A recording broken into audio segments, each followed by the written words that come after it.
Assalamualaikum warahmatullahi wabarakatuh. Masih di channel Pengadaan Samsul Ramli.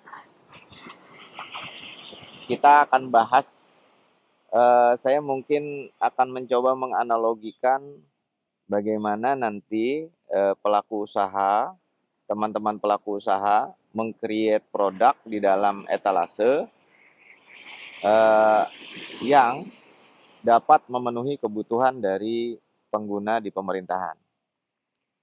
Mungkin ini bercerita secara sederhana saja, bisa digunakan dalam mindset eh, konstruksi atau non-konstruksi. Jadi secara harfiah, misalkan penyedia, saya contohkan saja apa ya, semacam pedagang ayam goreng, ya, ayam goreng tepung, ya, fried chicken.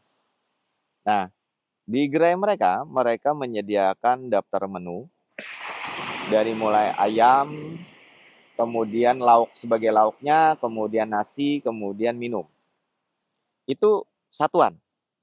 Jadi di dalam etalase produk, di dalam katalog, mereka menyampaikan satuan.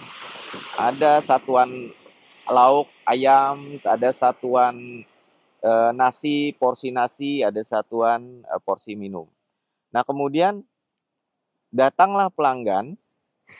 Ketika datang pelanggan, pelanggan itu mengatakan bahwa boleh nggak saya membeli satu paket ayam plus nasi plus minum, tidak satuan.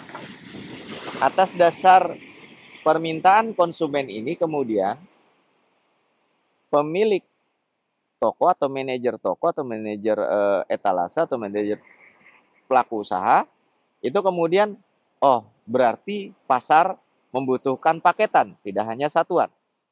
Maka kemudian dia bikin paket. Mungkin pada paket awal tidak terpikir, tetapi ketika ada permintaan konsumen, ya mereka bikin paket. Ini paketnya.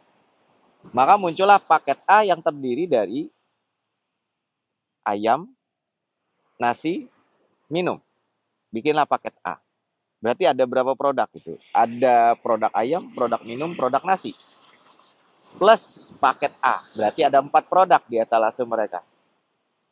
Di perjalanannya kemudian datang lagi konsumen. Kali ini konsumen yang mungkin dalam kapasitas besar. Saya pengen melaksanakan acara. Tapi saya pengen di dalam paket itu, jadi dia bikinnya beli paket A, tetapi di dalam paket itu dia pengen ini paket paha saja, ayam paha saja.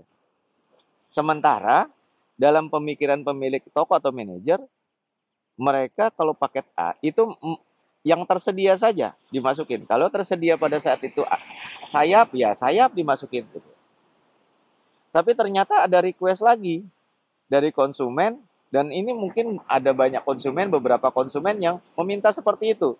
Sehingga dia melihat, oh ini ada permintaan pasar, bahwa ada paket yang hanya memerlukan paha saja.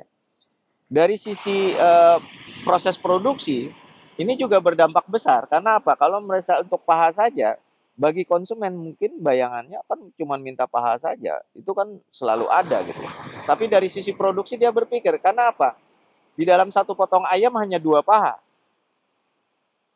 Maka ketika orang meminta paha semua, dia akan bertanya, loh kami beli ayam itu ayam satuan, ayam ekor.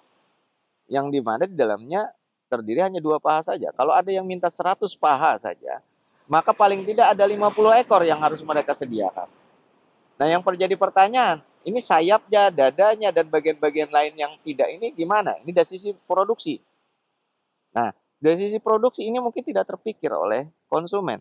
Karena konsumen hanya berpikir bahwa mereka membutuhkan paket yang ada pahanya saja.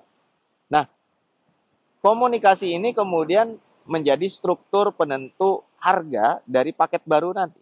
Maka muncullah paket baru, ada ayam berupa paha, kemudian bahkan dibuka atau dada atau sayap. Jadi dia pakai atau sekarang, sementara nasi sama minumnya tetap. Maka muncullah paket baru. Ada berapa paket? Kalau tadi paketnya cuma 4, yang paket A tadi berkembang.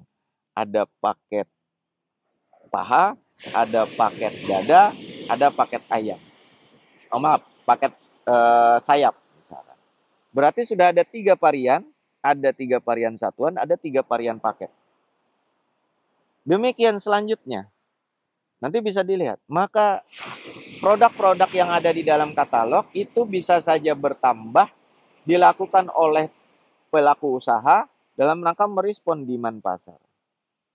Nah, penambahan paket ini dan penambahan produk dalam bentuk paket di dalam etalase seperti ini muncul berdasarkan negosiasi antara pengguna pembeli dengan pelaku usaha.